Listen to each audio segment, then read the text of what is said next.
स्वागत है दोस्तों आपका मेरे इस वीडियो में। ये वीडियो है कक्षा 9 का प्रश्नावली 1D जो कि भारतीय वन पब्लिकेशन का है। इसमें प्रश्नावली 1D का दूसरा, तीसरा, चौथा नंबर सवाल का मैं आपको सॉल्यूशन दूंगा, तो अंत तक मेरे इस वीडियो के साथ आप बने रहें। तो देखते हैं ये दूसरा नंबर सवाल क्या कहता है। निम्नलिखित कथनों में सत्य और असत्य कथनों की पहचान करें। तो इसमें ए नंबर जो स्टेटमेंट है वो ये कहता है दो अपरिमेय संख्याओं का योग अवश्य ही अपरिमेय संख्या होगी। एक परिमेय और एक बी नंबर कहता है एक परिमेय और एक अपरिमेय संख्याओं का गुणनफल अपरिमेय अवश्य हो। सी नंबर कहता है सभी परिमेय संख्याओं की व्युत्क्रम संख्याएं प्राप्त होती है। डी नंबर कहता है स्क्वायर रूट 9/144 एक परिमेय संख्या है। ई नंबर कहता है वितरण नियम x bracket open y plus z bracket close equal to xy plus xz अपरिमेय संख्याओं के समुच्चय में लागू है। तीसरा नंबर सवाल ये कहता है स्क्वायर रूट 3 की व्युत्क्रम संख्या कौन सी है। चौथा नंबर है 3/2 मल्टीप्लाइड बाय स्क्वायर रूट 2 का योज्य विलोम लिखें। तो इन सारे सवालों का हम अब हल देखते हैं कि ये सवाल कैसे हम सॉल्व करते हैं। तो देखते हैं, जो पहला सवाल है 2 नंबर क्वेश्चन का जो पहला सवाल है वो क्या कहता है दो अपरिमेय संख्याओं का योग अवश्य ही अपरिमेय संख्या होगी। यहाँ जो अवश्य जो लगा दिया है इसके चलते यहाँ पे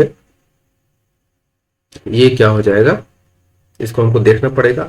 सिद्धांत में क्या कहता है दो अपरिमेय संख्याओं का योग परिमेय या अपरिमेय होती है। तो यहाँ पर ये परिमेय भी हो सकता है या अपरिमेय भी हो सकता है। दो अपरिमेय संख्याओं का योग या तो परिमेय होगा या अपरिमेय होगा, लेकिन अवश्यंभावी रूप से अपरिमेय नहीं हो। ठीक है, तो ये कथन जो है हमारा असत्य हो जाएगा। अगर यही स्टेटमेंट ये रहता है दो अपरिमेय संख्याओं का योग या तो परिमेय या अपरिमेय संख्या होगी, तब ये सत्य हो जाता है। यहां पर ये जो कह दिया कि निश्चित रूप से अपरिमेय होगी, यहीं पर ये कथन असत्य हो गया। ठीक है, अब अगला नंबर सवाल देखते हैं। बी नंबर ये कहता है कि एक परिमेय और एक अपरिमेय संख्याओं का गुणनफल अपरिमेय अवश्य होगा। इसका सिद्धांत क्या कहता है वो देख लेते हैं। पिछले वीडियो में मैं इसके बारे में डिटेल से आपको बता चुका हूं, ठीक है, लेकिन सवाल को सॉल्व करने के लिए जिस सिद्धांत का जरूरत है वो मैंने यहाँ लिखा हुआ है। आप इसको याद कर लेंगे, जब इसको सॉल्व करेंगे तो ये सिद्धांत आपको लिखने की जरूरत नहीं है, सीधा आप इसका उत्तर लिख सकते हैं।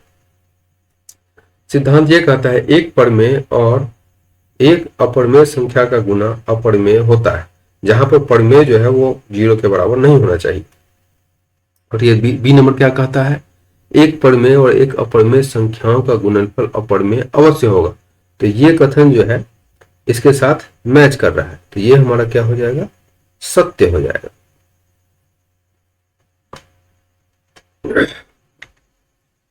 सी नंबर क्या कहता है सभी परिमेय संख्याओं की व्युत्क्रम संख्याएं प्राप्त होती है। तो यह सिद्धांत क्या कहता है ये देख लेते हैं। हालांकि ये सिद्धांत आपको सवाल में लिखने की जरूरत नहीं है, मैंने एक्सप्लेन करने के लिए आपको ये लिखा है, आप इसका नोट्स भी बना कर रख सकते हैं।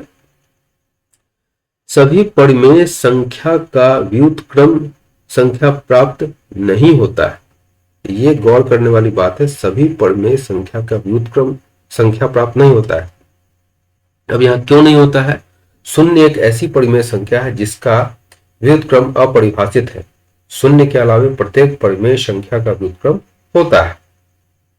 तो यहाँ पर सभी परिमेय संख्या का व्युत्क्रम नहीं होता है, लेकिन स्टेटमेंट हमारे यहाँ क्या कह रहा है सभी परिमेय संख्याओं की व्युत्क्रम संख्या प्राप्त होती है। तो इसके हिसाब से ये क्या हो जाएगा, असत्य हो जाएगा।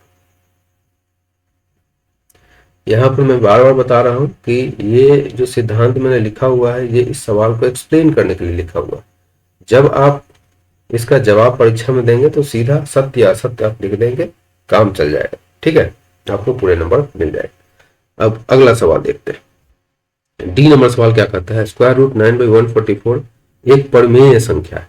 तो इसके लिए हमको क्या करना होगा, ये स्टेटमेंट दे दिया, अब हमको ये देखना है कि ये सत्य है या असत्य है। इसके लिए हमको इसको एक बार सॉल्व करके देखना होगा।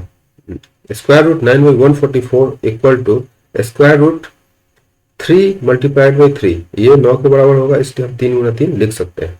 144 का जो है उसका भी हम गुणनखंड एक बार निकाल लेंगे, इस तरीके से लघुत्तम समापवर्तक विधि से हम निकाल लेंगे। ठीक है, तो यहाँ पर 2 × 2 × 2 × 2 × 3 × 3, 2 × 2 × 2 × 2 × 3 × 3। तो यहाँ पर क्या करते हैं हम, इस 3 से ये 3 कट जाएगा, इस 3 से ये 3 कट जाएगा। अब नीचे में जो 4 2 बचा उसमें से जोड़ा हम लगा लेंगे, क्योंकि स्क्वायर रूट है इसलिए जोड़ा लगा करके इस दोनों में से 1 2 लेंगे और इस दोनों में से 1 2 लेंगे, दोनों को गुणा करेंगे तो हमारा कितना आ जाएगा, 4 आ जाएगा। ठीक है, तो इस तरह से कैसे 1/4 हमारा यहाँ पे इसको सॉल्व करने के बाद आया। क्या 1/4 एक परिमेय संख्या है? तो हाँ, 1/4 एक परिमेय संख्या है। इसीलिए डी नंबर में जो कह रहा है स्क्वायर रूट 9/144 एक परिमेय संख्या है, तो ये क्या हो जाएगा, सत्य हो जाएगा।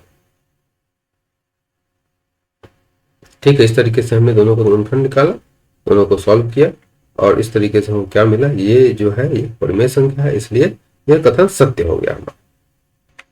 ई नंबर सवाल ये कहता है वितरण नियम x multiplied by bracket open y plus z bracket close equal to xy plus xz अपरिमेय संख्याओं के समुच्चय में लागू है। तो यहाँ पर जो सिद्धांत कहता है वो क्या कहता है, देख लेते हैं। सिद्धांत, परिमेय संख्याओं के योग के लिए जो बीजीय नियम सत्य है वह सभी वास्तविक संख्याओं के लिए भी सत्य है। वास्तविक संख्या के परिवार में परिमेय और अपरिमेय दोनों आता है। इसका मतलब जो परिमेय संख्याओं के योग के लिए जो बीजीय नियम सत्य है वो अपरिमेय संख्याओं के लिए भी सत्य होगा। ठीक है, अब जो है वितरण का बंटन नियम, यह नियम परिमेय संख्याओं के लिए सत्य है, अतः यह वास्तविक संख्याओं के लिए सत्य है, अर्थात यह परिमेय संख्याओं के लिए भी सत्य है। वितरण या बंटन नियम क्या कहता है, यह देख लेते हैं। यदि ए बी सी परिमेय संख्या हो तो परिमेय संख्या के लिए हम यहाँ देख ले रहे हैं, परिमेय संख्या के लिए चूंकि वितरण का नियम सत्य है इसलिए वो अपरिमेय संख्या के लिए भी सत्य होगा। नियम वास्तव में क्या है, a multiplied by bracket open b plus C bracket close equal to A B plus A C. ठीक है, यहां पर यही है दिया हुआ है वितरण नियम x multiplied by bracket open y plus z bracket close equal to x y plus x z. यहीं पर देख लेते हैं ए बी प्लस ए सी। ये जो है नियम परिमेय संख्याओं के लिए सत्य है, इसलिए ये नियम अपरिमेय संख्याओं के लिए भी सत्य होगा। ठीक है, यहां पर जो हमने सिद्धांत देखा उसके हिसाब से वितरण नियम, अब स्टेटमेंट जो कह रहा है वितरण नियम इतना जो है अपरिमेय, सॉरी हटा देते हैं,